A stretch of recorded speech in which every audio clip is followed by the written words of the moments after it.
Donc bah, c'est bien comme ça. Alors parlons de la guerre, une parenthèse, hein, parce qu'on a parlé de politique, vous avez voulu aller faire de la carrière politique, ouvrons une parenthèse, on va très vite revenir sur Platinum. Je fais juste une parenthèse, hein, parlons de la guerre à l'Est. Aujourd'hui, je vis même des messages sur les autres que les gens m'envoient, on dit le musicien congolais, les stars congolais, c'est comme si l'engagement n'est pas vraiment...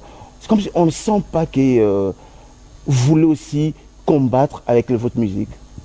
De quelle guerre vous parlez? À l'Est. Il n'y a pas de guerre. L'agression. Nous sommes tapés. On nous gifle, on nous fait de nous ce qu'on veut. Moi, j'ai vu des camions, des gens là qui viennent paisiblement, tranquillement. Il n'y a rien, personne pour les empêcher.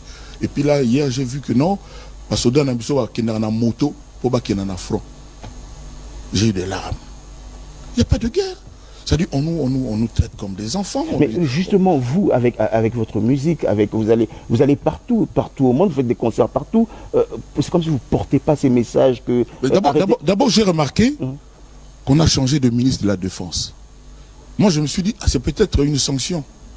Parce que personne ne s'est posé la question, soi-disant, dans un pays de guerre, soi-disant. Quand on change de ministre de Défense, ça signifie quoi?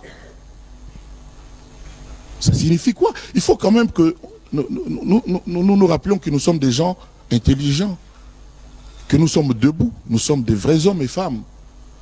Nous disons tous, chacun dit qu'il aime l'autre pays. Pourquoi on aurait changé le ministre de la Défense dans une période, entre guillemets, de guerre? Pourquoi vous dites entre guillemets? Parce que vous ne croyez pas... Non, il n'y a pas de guerre. La guerre, c'est quand tu tires, je tire. On nous agresse. Reconnaissez au moins qu'on nous agresse. Mais ce n'est pas la guerre.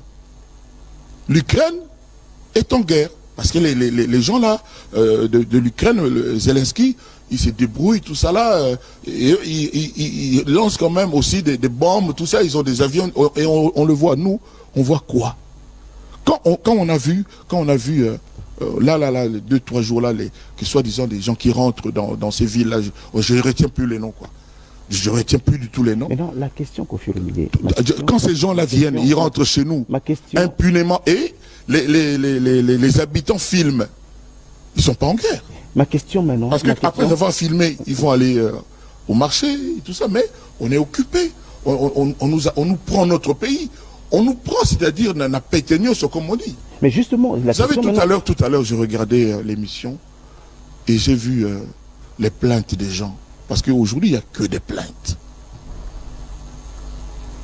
Je me demande, mais est-ce qu'il y a quelque chose qui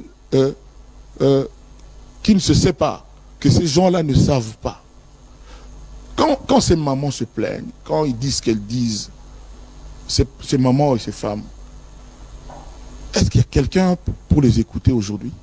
Est-ce qu'il y a quelqu'un qui a son cœur ému, qui est touché et qui peut changer quelque chose dans son comportement d'autorité à Mboganabiso, de quelqu'un qui a les rênes, le sort des Congolais dans ses mains? Parce que ça fait combien de temps que c'est comme ça? Mais regardez la circulation. Regardez moi je n'appelle pas embouteillage, j'appelle ça désordre routier. Désordre routier. J'ai parlé hier avec quelqu'un qui est un peu haut placé. J'ai dit, mais pourquoi il n'y a même pas quelqu'un qui vient dire non?